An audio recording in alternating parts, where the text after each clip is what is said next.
Welcome back to my channel, Beginner Adult Hockey. Today I wanted to talk a little bit about some of the basic rules of hockey. I know that I had done a whole bunch of hockey etiquette and kind of skipped over the rules, but I really want to go into that today. So today we're going to talk about hockey offsides, which is kind of an important, actually to me, it's the most important rule in hockey that you'll want to know as a beginner.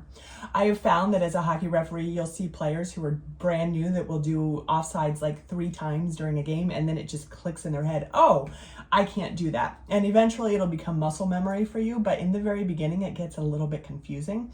So I wanted to go over exactly what it is and sometimes when you can do it.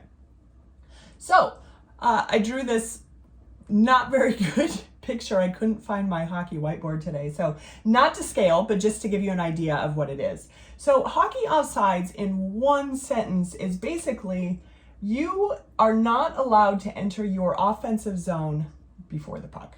That is the basics of what you need to know about hockey offsides. Obviously, there are a bunch of little nuances there, but that is the basic. You are not allowed to enter the zone before the puck. So, what does it mean when you're entering the zone? What that means is that your skates, both your skates, are completely over the blue line before the puck. Either both your skates or one skate and if the other one's in the air. So basically, you can't have any skates on the blue line or in the neutral zone over here. If you have one skate completely on the blue line, you're still onside. You're still good. You're not in the zone yet. So what about the puck? So the puck entering the zone is something called the determining edge. And this is something that you'll want to remember because this is kind of important because the determining edge changes based on where the puck is. Never on where your skates are, never on where your stick is, but where your puck is the determining edge. So what the determining edge is when the puck is entering the zone, the determining edge is going to be on this side of the blue line. And what that means is the puck has to be completely over the blue line 100%. If it's touching any little piece of the blue line, it's not in the zone yet, and you can't enter the zone yet. But then on the other way, when the puck is leaving the zone, the determining edge is going to be then on this side, and that means it's not out of the zone until it's completely on the white over here, not touching the blue line at all.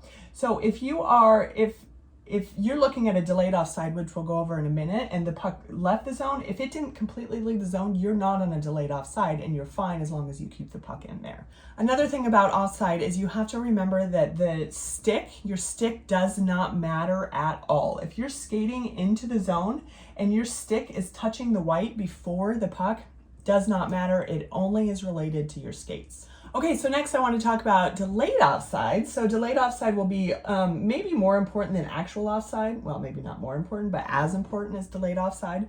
So basically what delayed offside is that you are already in the zone. You went in the zone completely legally, completely onside. The puck was there before you.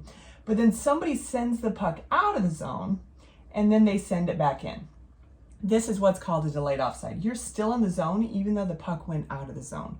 So what this means is that they're not going to blow the whistle. It's legal for everything right now, but you can't touch the puck until you and your entire team leaves your offensive zone. So, and you have to do it at the same time. You can't all do it individually. So like if you're still in there and like one of your other players goes out and comes back in while you're still in there, you're still offside. You all have to exit the zone and then come back in. So then on top of that, delayed offside, there is something called intentional offside.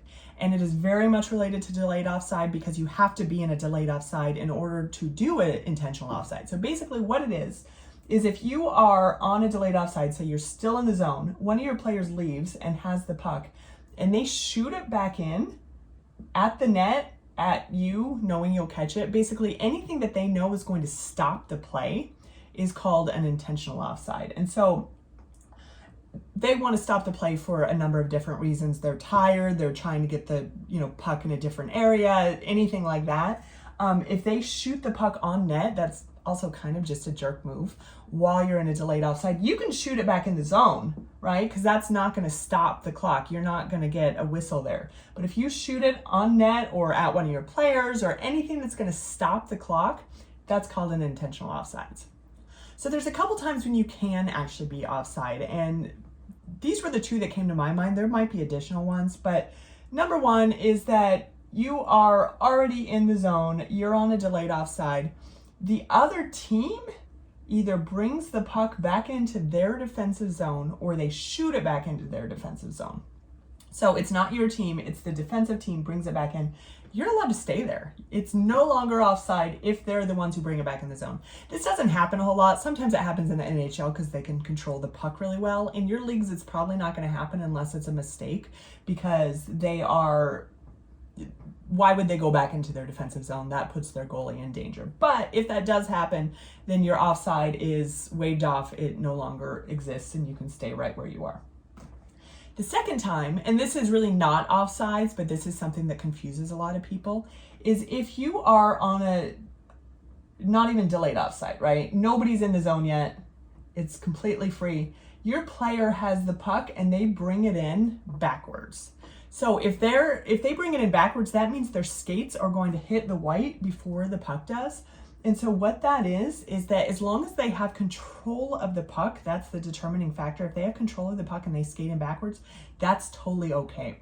If they don't have control of the puck, like somebody had just passed it to them and they hadn't caught it yet or something like that, then that is still offside. But if they have control of the puck skating in backwards, totally fine, totally legal. All right, so when offside happens, there are a couple of different face-off locations that you will want. Well, you won't have to remember because your refs will remember this, but just so you know, good information. Most of the time when you see an offside, it'll be at this face-off dot or this face-off dot because somebody carried it into the zone, and it'll be the side that's closest to where they carried it in. Sometimes you'll see it a little bit further back, and basically what that is if, say, a player's here and they shot the puck up here, but there was already a player in the zone or right next to the zone about to go in, right? And then the player enters before the puck. Sometimes they'll do the face-off location closest to where it was shot from. So if the puck was shot, then they can do it from where the puck was shot from, which is sometimes pretty far back. The other one is if you do an intentional offside. So once again, intentional offsides is if you have a player in here and you shoot on net, for instance, right? They can bring the face-off location all the way back down to your defensive zone. They want to punish you for that because, like I said, it's kind of rude to do. And so they want to make sure that you don't do that anymore. You don't keep doing that. So they're going to take you all the way back down to your defensive zone to do the face-off for that. So don't do intentional offsides because you will get punished. So that was really just a simple overview of what offsides is. Let me know if you have any questions because it is a simple rule, but it is kind of complicated if you look at all the different pieces of it. So let me know if you have any questions. Let me know any other videos that you might want to see me do because I am going to start doing some basic rules videos as well. Maybe get out on the ice one day. That is my goal. So let me know. Don't forget to subscribe and like below, and thanks for watching.